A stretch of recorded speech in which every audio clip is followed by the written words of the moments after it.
എവിടെയാ സ്വാമി ഈ സ്ഥലം? ഹാർബറിനടുത്ത. കുറെ വർഷങ്ങൾക്ക് മുമ്പ് കത്തിപ്പോയ ബാബുലാലിന്റെ തുണിമിൽ അറിയില്ലേ, മുകേഷ് മിൽ. തൊഴിലാളി പ്രശ്നങ്ങളും മറ്റുമായി അടഞ്ഞു കിടന്നിരുന്ന ആ സ്ഥലം ഇന്ന് കാർലോസിന്റെ കസ്റ്റഡിയില്ല. ഇങ്ങനെ ഒരു സ്ഥലം അയാളുടെ കയ്യിലുണ്ടെന്ന് നമ്മൾ അറിഞ്ഞില്ലല്ലോ ഡേവിഡെ. 1, 2 പിന്നെ ഇത്രമാത്രം. പണമായിട്ട് ഇത്രയേ ഉള്ളൂ സർ. ഇന്ദുമാർക്ക് 2 ഉള്ളൂ എന്ന് കരുതി തുക നിസാരമാണെന്ന് കരുതണ്ട. അതിന്റെ എണ്ണം അറിഞ്ഞവരാരുമില്ല, കാർലോസ് പോലും. സർ, എന്റെ വിഹിതം ഫോറിൻ കറൻസി ആയിട്ട് തന്നെ തരണം. ഇനി ഇവിടെ നിൽക്കാൻ വയ്യ. കാർലോസ് അകത്തു പോയാൽ എന്ന് പുറത്തു വരുമെന്നാ? പുറത്തു വരണമെന്നില്ല സാർ. അയാളുടെ ഉപ്പും ചോറും തിന്നുന്ന ഒരുപാട് പേര് ഈ നഗരത്തിലുണ്ട്. അയാൾ വലിയ ആശ്രിത വത്സരനാണ്. ആരെങ്കിലും ഒരുത്തം മതി. എന്നിട്ട് എന്തേ ആ ആശ്രിത വാത്സല്യം നുകർന്ന തനിക്കാ നന്ദിയില്ലാതെ പോയത്? അല്ല, ഞാൻ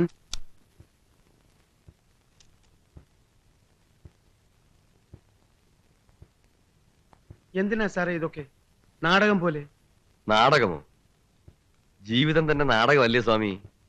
പറയൂ, മരണവെപ്രാളത്തോടു കൂടി പറയൂ. എന്നെ കുത്തിയത് കാർലോസ് ആണ്, കാർലോസ് ആണ്. പറയൂ.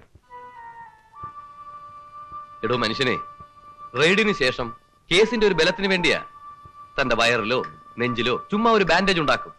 താൻ കോമയിലാണെന്ന് പറഞ്ഞ് ഹോസ്പിറ്റലിൽ അഡ്മിറ്റ് ചെയ്യും. ബോധം കെടുന്നതിന് മുമ്പ് താൻ പറഞ്ഞ മൊഴികളാണ്. പറയൂ.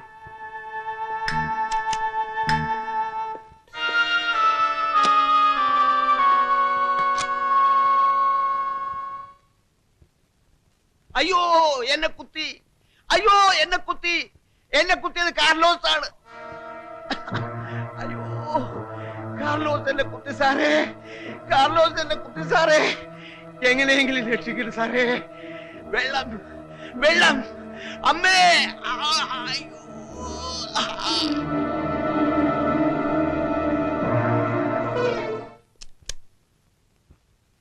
സത്യം പറയാമല്ലോ നാരായണസ്വാമി, കാർലോസ് ഇല്ലെങ്കിലും താൻ പഴച്ചു പോവും. സിനിമ, നാടകം, ഓട്ടം തുള്ളൽ, ചവിട്ട് നാടകം. Thank you very much, thank you very much. Trust me sir, आप जानते हैं राजनीति में न दुश्मन है न दोस्त, सब लोग पहचान वाले ही तो होते हैं. Elections are nearing. बूढ़े घोड़ों को अस्तबल में बांधने का निर्देशन ऊपर से आया है. बूढ़े घोड़ों से मतलब मैं और आप. This time youth wing will get majority. अगर वे आएंगे तो हम दोनों कमजोर हो जाएंगे. Many things will come to light. हमारे नकाब उड़ जाएंगे. Our political and personal future is in danger. I see darkness all over. ठीक है, आप कार्लोस समेत सारे अंडरवर्ल्ड को खत्म कर दीजिए. मुझे क्या करना है ये बताइए. I just want your silence. If needed, please justify me. Okay. इस इलेक्शन का पूरा एक्सपेंस मेरा. कार्लोस के पास इतना पैसा है क्या? More than that. समय हो गया. सुनिए साहब, that's his death bell.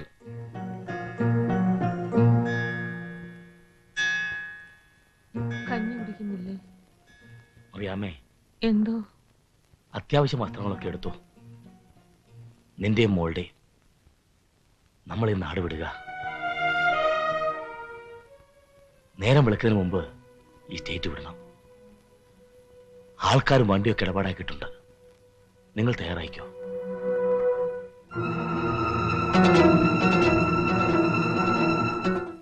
ഞാനിപ്പോ വരാം.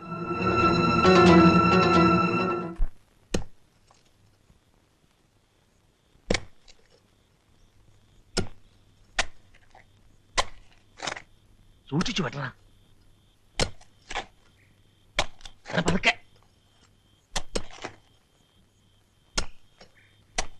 വെട്ടിപ്പൊളിക്കാടാ.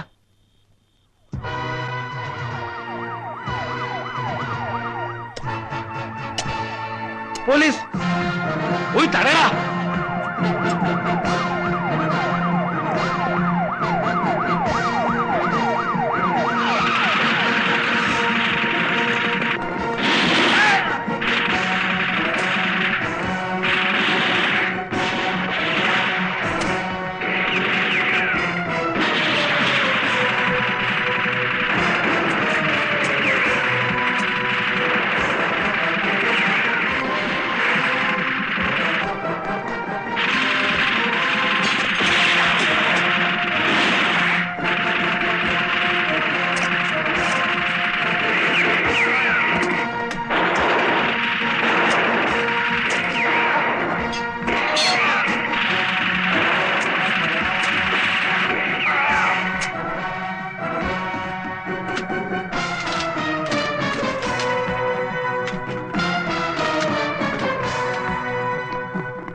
ഗുരുതരമായ സാമ്പത്തിക കുറ്റത്തിനും കള്ളപ്പണം തിരച്ചിലിനും വേണ്ടിയുള്ള റെയ്ഡാണ്. ഫൈനാൻസ് മിനിസ്റ്ററുടെയും പോലീസ് മന്ത്രിയുടെയും സ്പെഷ്യൽ ഓർഡർ.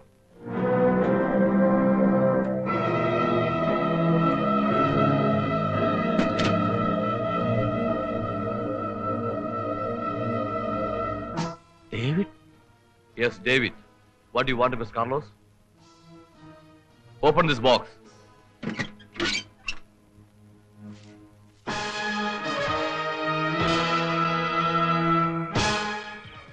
പേടിക്കണ്ട. രക്ഷപ്പെടുത്താനുള്ള വഴി ഞാൻ കണ്ടുവച്ചിട്ടുണ്ട്. ബഹളമുണ്ടാക്കി സീൻ സൃഷ്ടിക്കണ്ട. ഇതല്ലാതെ വേറെ വഴിയില്ല. എല്ലാം ഞാൻ പിന്നെ പറയാം. നാരായണസ്വാമി,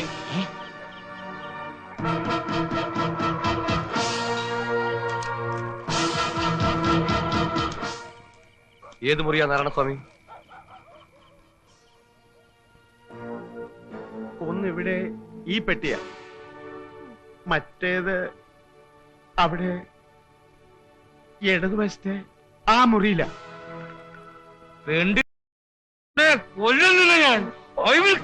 കാർലോസ്, ഞാൻ നിന്നോട് നേരത്തെ പറഞ്ഞതല്ലേ? പ്രശ്നം ഉണ്ടാക്കരുത്. What is this? കാർലോസ്, ഓട്ടെ കാർലോസ്, ഒതുങ്ങണം. വരുന്നു. അയ്യോ,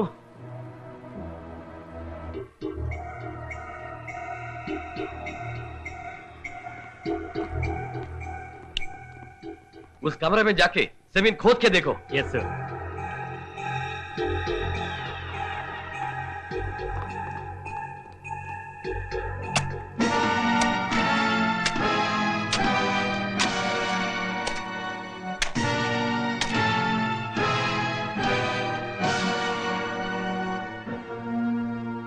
नीचे रखो. खोलो. Yes, sir.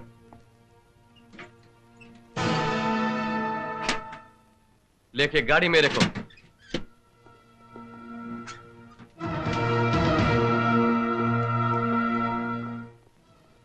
गौड़ी, सर. जाओ, तुम लोग बाहर रहो.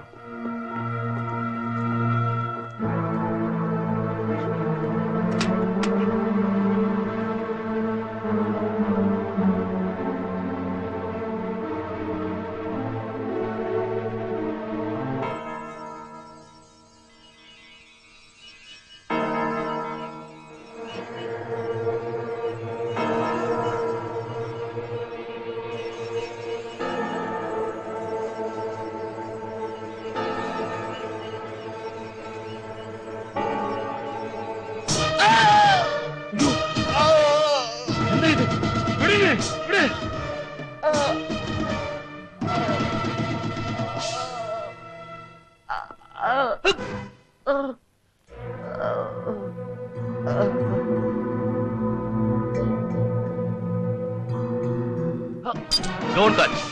ഫിംഗർ വേണം. ഫിംഗർ പ്രിന്റ്സ് തന്റേത്. ഇവന്റെ മരണമൊഴി അത് നേരത്തെ റെക്കോർഡ് ചെയ്ത് കഴിഞ്ഞു. അറസ്റ്റ് ചെയ്യും. ചതിയാണ് ഇത്, ചതിയാണ്. So what? നമ്മുടെ ശത്രുവിനല്ലേ? ഞങ്ങളുടെയും നിന്റെയും. എന്റെയും നിങ്ങളുടെയുമല്ല, എന്റെ മാത്രം ശത്രുവാണ് അയാൾ. ഉയരങ്ങളിലേക്ക് പിടിച്ചു കയറാൻ കറൻസി കൊണ്ടും ആൽബലം കൊണ്ടും ഏണിയിട്ടുന്നവനല്ലേ കാർലോസ്. അയാൾ എങ്ങനെ നിങ്ങളുടെ ശത്രുവാകും? ചേരിയിലെ അരപ്പട്ടിണിയിൽ നിന്ന് മുഴുപട്ടിണിയിലേക്ക് എന്നെയും കുടുംബത്തെയും തള്ളിയിട്ടവനാണ് അവൻ. ഞാൻ ഈ അധ്വാനിച്ചതൊന്നും ചിയേഴ്സ് വിളിക്കാനും നാട് ഭരിക്കാനും ബെഞ്ചുകാരിൽ നടക്കാനുമല്ല. അവന്റെ അന്ത്യം കാണാനാണ്, കാർലോസിന്റെ. അതിനു വേണ്ടി മാത്രം. കാർലോസ് ഇപ്പോ ഇവിടെയാണ്. ക്രൈംബ്രാഞ്ചും ആന്റി കറപ്ഷൻ ഡിപ്പാർട്ട്മെന്റും ചോദ്യം ചെയ്യണം അയാളെ. ഒറ്റുകാരനെ കൊന്നത് മാത്രമല്ല അയാളുടെ പേരിലുള്ള ചാർജ്. രാഷ്ട്രീയത്തിലെ ഉന്നതങ്ങളിലൊക്കെ അയാൾക്ക് പിടിയുണ്ടായിരുന്നത്രേ. ഏതോ ഉയർന്നു വരുന്ന ചെറിയ നേതാക്കന്മാരൊക്കെ അയാളുടെ വളർത്തുപുത്രന്മാരായിരുന്നുവെന്നാണ് റൂമർ. റൂമർ സത്യമാണെന്ന് തെളിഞ്ഞാലല്ലേ ലീഗൽ സ്റ്റാൻഡ് ഉള്ളൂ. കൂടുതൽ ചോദ്യം ചെയ്യാൻ വേണമെങ്കിൽ അല്പം മൂന്നാം പ്രയോഗിക്കാനും കാർലോസിനെയും സംഘത്തെയും ദാ ഇവിടെ നിന്ന് ഇവിടെയുള്ള രഹസ്യസ്ഥാനത്തേക്ക് നാളെ കൊണ്ടുപോകും. പക്ഷെ കാർലോസ് രഹസ്യസ്ഥാനത്ത് എത്തിച്ചേരില്ല. രാത്രി 7 മണി കഴിഞ്ഞാൽ വിജനമായ ബോംബെ താന ഹൈവേയിൽ വെച്ച് ഒരു ഗാങ്സ്റ്റർ ഫൈറ്റിൽ കാർലോസ് കൊല്ലപ്പെടുന്നു. ബോംബെയിൽ അത് സ്വാഭാവികം. കള്ളക്കടത്ത് ഗ്രൂപ്പുകൾ തമ്മിലുള്ള കുടിപ്പക. ഒഴിവാക്കാൻ സമയം വൈകിയാൽ കുറെ പോലീസുകാരുണ്ട്. അവരെ ആയിരിക്കും കാർലോസിന് അകമ്പടി അയക്കുക. പഴകി തുരുമ്പിച്ച ആയുധങ്ങളുമായി. നിനക്ക് അവരെ ഫോളോ ചെയ്യാം, തടഞ്ഞു നിർത്താം. നിന്റെ ഇഷ്ടം. സ്വാഭാവികമായി ചാർജ് കണ്ണൻ നായരുടെ പേര് വരുമല്ലോ. നിലവിലുള്ള പ്രസിദ്ധമായ കുടിപ്പക അതല്ലേ? വേണമെന്നില്ലല്ലോ, സംഘങ്ങൾ വേറെ ഉണ്ടല്ലോ. അല്ലെങ്കിൽ തന്നെ കണ്ണൻ നായർക്കെതിരെ തെളിവെന്ത്? ഓ, ഊളനെ ഊരിയിടാൻ ഇനി ഞാൻ പഠിപ്പിക്കണോ? ആലോചിക്കാതെയല്ല, വേറെ വഴിയില്ല. ചോദ്യം ചെയ്യലിനിടയിൽ ഹാർട്ട് അറ്റാക്ക് വന്ന് വേണമെങ്കിൽ കാർലോസിന് മരിക്കാം. ഞങ്ങളത് ചെയ്യാതെ ഈ നാടകം പ്ലാൻ ചെയ്തത് നിനക്ക് വേണ്ടിയാണ്, നിന്റെ പ്രതികാരത്തിന് വേണ്ടി. വിശ്വസിക്കാമെങ്കിൽ വിശ്വസിക്കും. ജയന്തിയെ അറസ്റ്റ് ചെയ്യേണ്ടിയിരുന്നില്ല. അവളെ ഉപദ്രവിക്കരുത്. എന്തുപദ്രവം? അത്യാവശ്യം കെമിസ്ട്രി അറിയാവുന്ന 4-5 ഓഫീസർമാർ അവളെ ചോദ്യം ചെയ്യുകയാണ്. ബ്രൗൺ ഷുഗറിന്റെ ഫോർമുല പറഞ്ഞു തരട്ടെ, ടെക്നിക്കൽ നോഹു പറഞ്ഞു തരട്ടെ, വെറുതെ വിടാം. അവളെ ഉപദ്രവിക്കുന്ന എനിക്ക് ഇഷ്ടമല്ല. ജയന്തി എന്റെ സുഹൃത്താണ്. പോളിറ്റിക്സിലും ബിസിനസ്സിലും ഒക്കെ ശത്രുക്കളും മിത്രങ്ങളും ഇല്ല കണ്ണൻ നായരെ, പരിചയക്കാരേ ഉള്ളൂ. നാളെ രാത്രി 8 മണി ഷാർപ്പാണല്ലോ. ഷാർപ്പ്. പ്ലാനിങ് എവിടെയെങ്കിലും തെറ്റിയാൽ മരണം സുനിശ്ചിതം, എന്റെയും നിങ്ങളുടെയും. ഏ? ഡേവിഡിന്റെ പ്ലാനൊന്നും ഇതുവരെ തെറ്റിയിട്ടില്ല സാറേ. സാർ ഇങ്ങനെ എന്തെടുത്താലും പേടിച്ചാലോ? ധൈര്യമായിട്ടിരിക്കുന്നേ.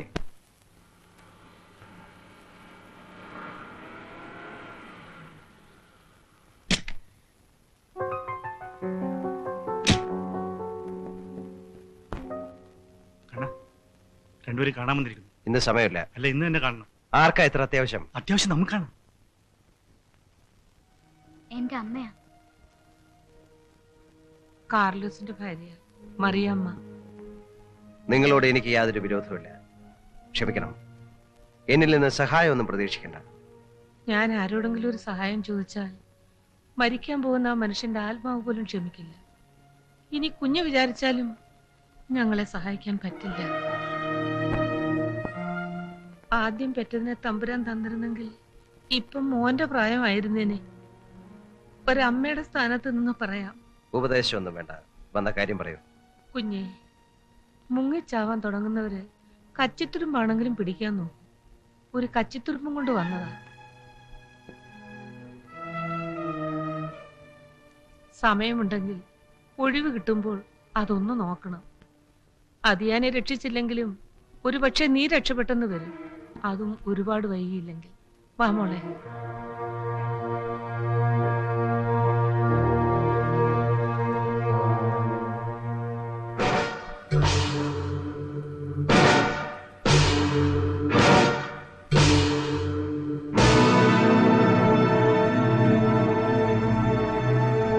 ഈ സമരത്തിൽ നിന്ന് പിന്മാറണമെന്ന് പറഞ്ഞ് കാർലോസ് വന്ന് ഞങ്ങളെ ഭീഷണിപ്പെടുത്തിയിരുന്നു. ഇതുവരെയുള്ള എന്റെ ധാരണ അത് കാർലോസ് ആയിരുന്നു എന്നാണ്. പക്ഷേ ഈ ഫോട്ടോ കുഞ്ഞെ, ഇതിൽ എന്തെങ്കിലും സത്യം ഉണ്ടെങ്കിൽ നീ ചെയ്യുന്നത് മുഴുവൻ മഹാപാപമായി പോവില്ലേ?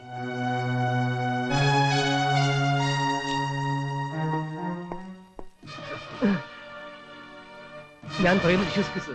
എനിക്കൊന്നും അറിയില്ല. എന്നെ ഉപദ്രവിക്കരുത്. ചെറിയൊരു സായാഹ്ന പത്രത്തിന്റെ ഫോട്ടോഗ്രാഫറായിരുന്നു ഞാൻ.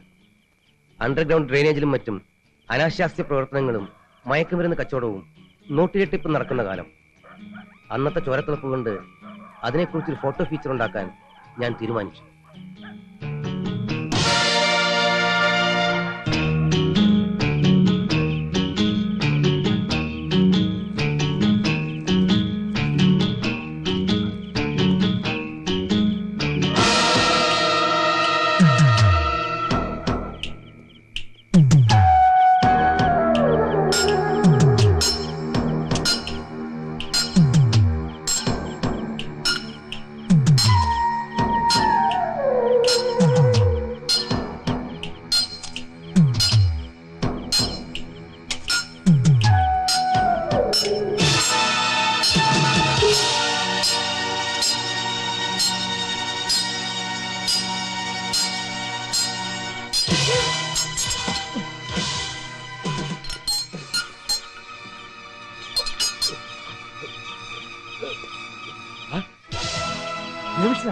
അതേടാ, നീ എനിക്കെതിരെ കോടതി സാക്ഷി പറയല്ലേ?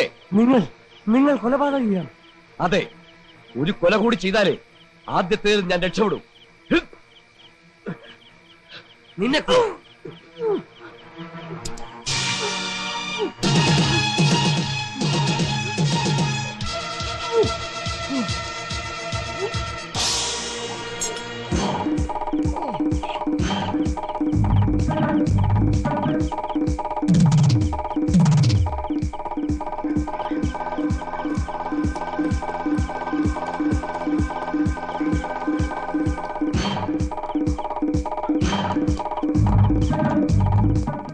ചെവി അറിയാതെ രക്ഷപ്പെട്ടാൽ മതിയായിരുന്നു. പക്ഷെ എന്റെ കഷ്ടകാലം കൊണ്ടും തൊഴിലിനോടുള്ള ആർത്തി കൊണ്ടും ഞാൻ പിന്തിരിഞ്ഞില്ല.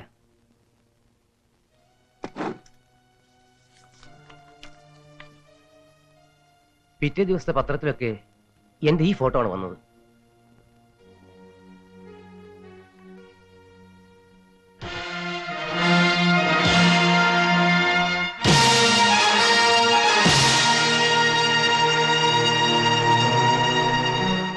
എനിക്കിതിന് ദേശീയ അവാർഡ് കിട്ടി. മരിച്ചുപോയ ആളുടെ മകനാണ് ഇത്.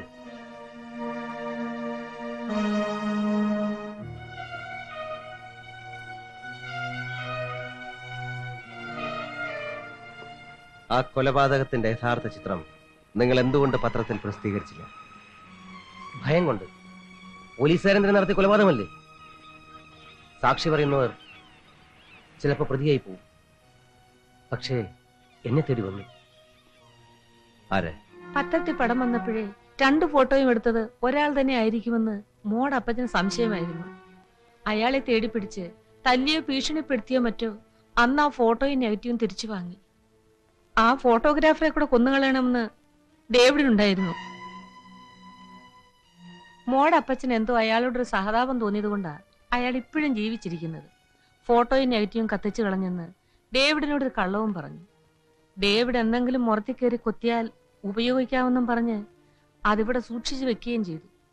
പക്ഷേ ഡേവിഡ് മുറത്തി കയറിയെങ്കിലും അവസാനം വരെ അതറിയാൻ കഴിഞ്ഞില്ല. കാരണം നീയാണല്ലോ നേർച്ചക്കോഴിയെ പോലെ മുന്നിൽ നിന്നത്. എന്തിനാ എന്റെ അച്ഛനെ കൊന്നത്? ഏതോ തൊഴിൽ സമരത്തിൽപ്പെട്ട കുഞ്ഞിന്റെ അച്ഛനെയും മറ്റൊരു തൊഴിലാളിയെയും ഡേവിഡ് അറസ്റ്റ് ചെയ്തു. ഡേവിഡ് തല്ലിയപ്പോൾ മറ്റേയാൾ മരിച്ചു. ഏകസാക്ഷി അയ്യപ്പൻ നായരായിരുന്നു. അയ്യപ്പൻ നായർ മരിക്കാതെ ഡേവിഡിന് രക്ഷയില്ലെന്നായി. കുഞ്ഞെ, നിനക്കൊരു ദ്രോഹം അങ്ങേര് ചെയ്തിട്ടില്ലല്ലോ. നീ വിചാരിച്ചാൽ അങ്ങേരെ രക്ഷിക്കാൻ പറ്റില്ലേ? നീ ചെറുപ്പമാണ്. നിന്റെ മുൻപിൽ 2 വഴികളേ ഉള്ളൂ. കിട്ടിയ സമ്പാദ്യവുമായി എങ്ങോട്ടെങ്കിലും ഒളിച്ചുപോയി സുഖമായി ജീവിക്കുക, അല്ലെങ്കിൽ ജീവൻ പണയം വെച്ച് നിനക്ക് പ്രതികാരം ചോദിക്കാം. ഏതാ വേണ്ടത്? ഒരു സ്വാമി ചതിച്ചു എന്ന് വിചാരിച്ച് അങ്ങേരുടെ ആൾക്കാർ മുഴുവൻ ചതിയന്മാരാണെന്ന് കരുതരുത്. ഉപ്പും ചോറും മറക്കാത്തവരുമുണ്ട്. മോന് വിരോധമില്ലെങ്കിൽ ഇവർ നിന്നെ സഹായിക്കും.